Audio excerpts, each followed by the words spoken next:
So anyways, kind of had to backtrack. We pull in, and it looks like the Eagles are playing the Cowboys or something. Yeah. And we're like, this is a fucking comedy show? Are they having like a preseason game here next? Like, what's going on? So we got in there, and yada, yada, yada. It's still broad daylight because it's summer. It's outside. And the place holds 10,000 people, and maybe like, I don't know, 35, 40% are in there. Maybe 20% are sitting down. The rest are walking around trying to find their seat. And Voss goes out and brings up the first act, who I'm not going to name his name because he went out there. He was from Philly, had all his family there and all that type of stuff. And it's not Dom Irrera, if everybody keeps guessing that one. It was broad daylight. He goes out there and just does his act. And within, I don't know how many minutes, he starts getting booed.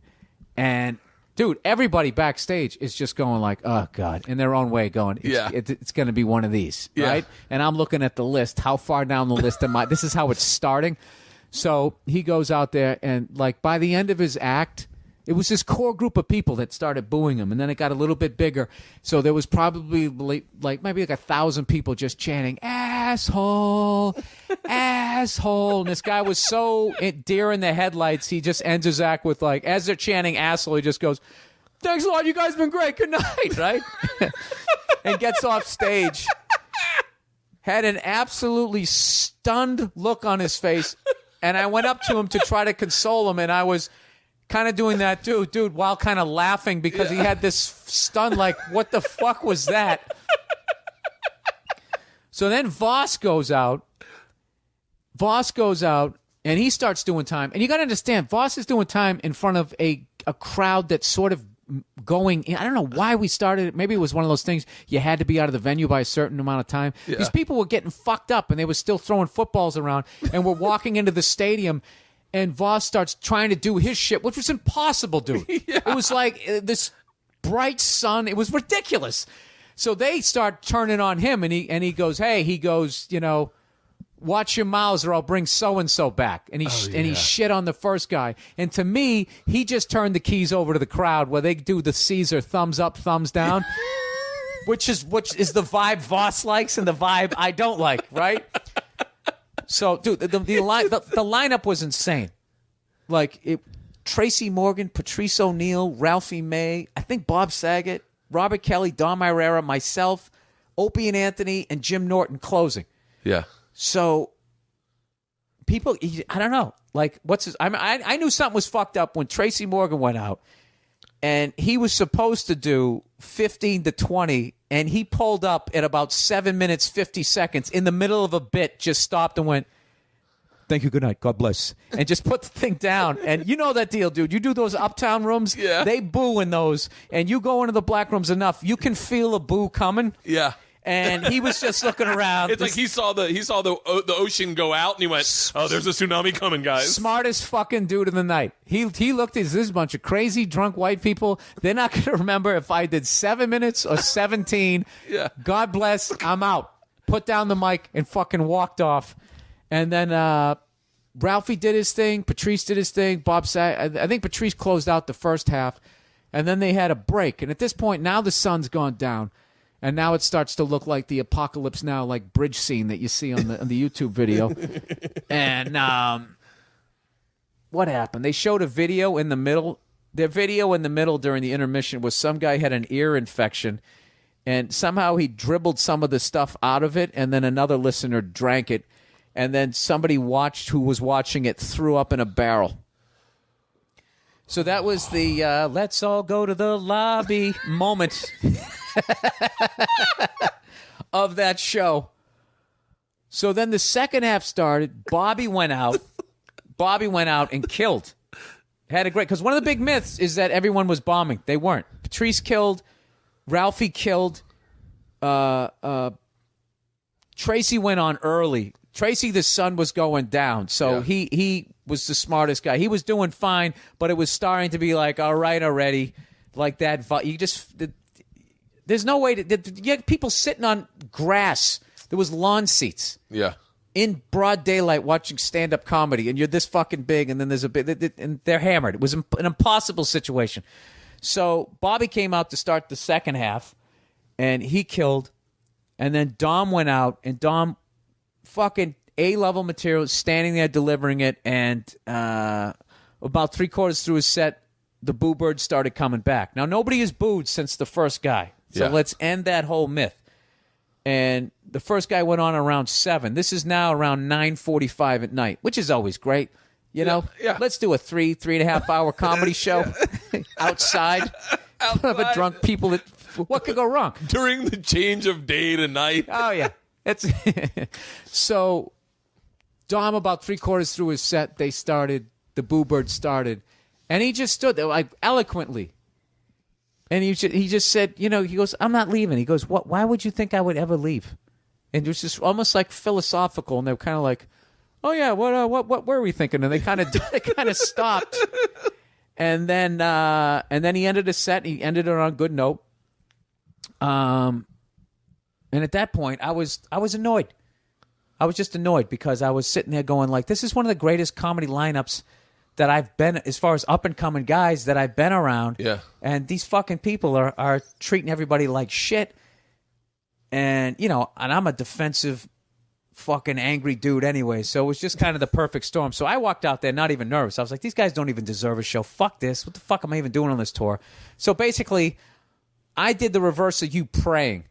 I went the completely other way. I walked in there like I was walking into like fucking Vaughn's to go buy a fucking chicken breast or something. I had no nervousness. Yeah. And then all of a sudden they introduced me and the fucking curtain or whatever I walked out from behind, I looked out and I was like, oh my God. So I was like, fuck, what joke am I going to do? So I did the first one and it wasn't working, so I bailed on it.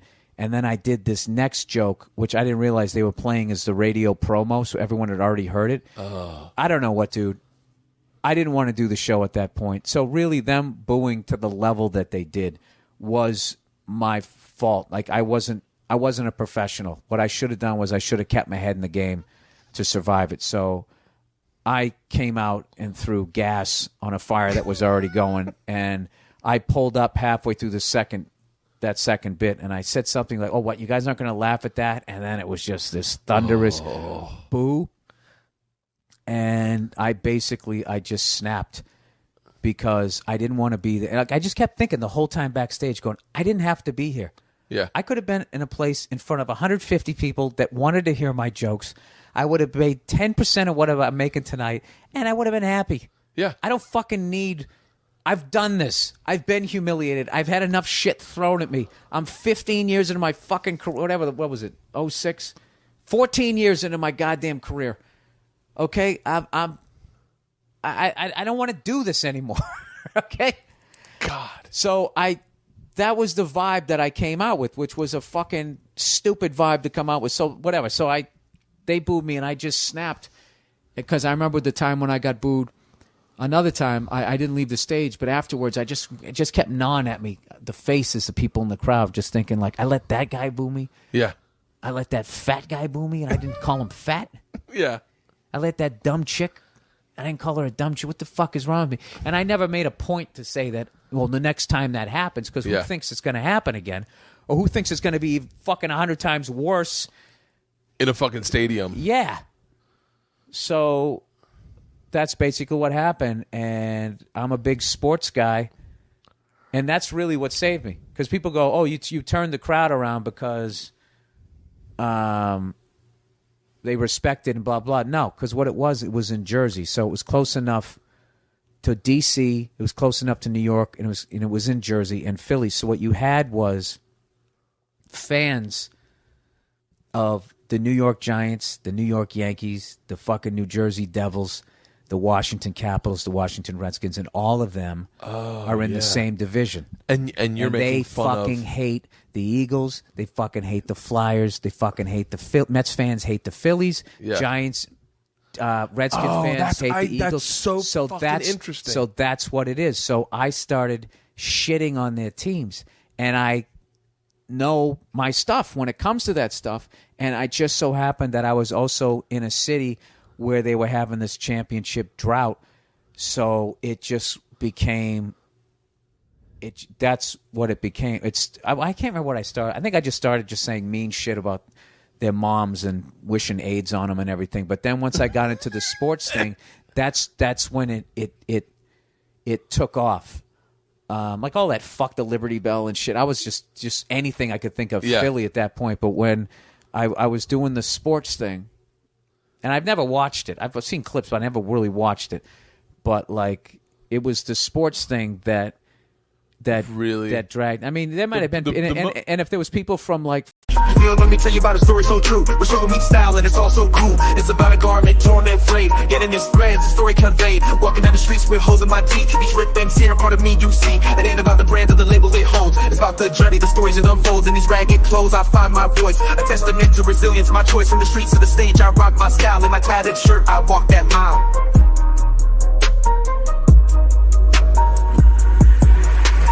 Ripped and torn, but still I stand in my ragged attire. I command, it's not just fabric, it's a statement. I preach in my threadbare garment. I find my reach.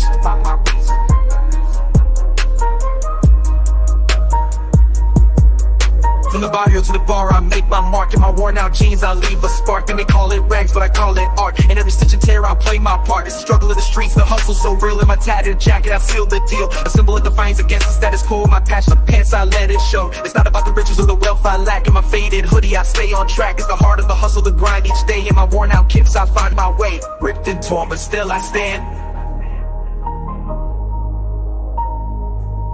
In my ragged attire, I command. It's not just fabric, it's a statement I preach. In my threadbare garment, I find my reach. So here's to the ones with the clothes that tear. In our patched up attire we have, so let the world see our garments worn. For in our rags, our stories are born. In the language of the streets we speak. In our torn up clothes we find our peak.